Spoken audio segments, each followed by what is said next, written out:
sí mostramos a nosa preocupación e a nosa solicitude de que non houvese impacto visual ou por lo menos ese impacto se reducise da forma máis grande posible.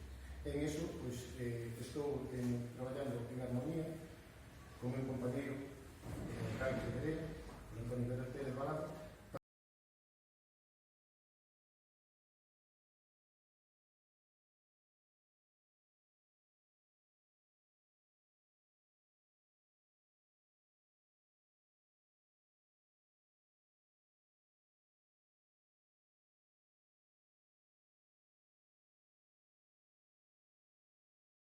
o informe arqueolóxico que nos solicitamos está unido ao expediente e acompañouse das consideracións que fixo o Concello.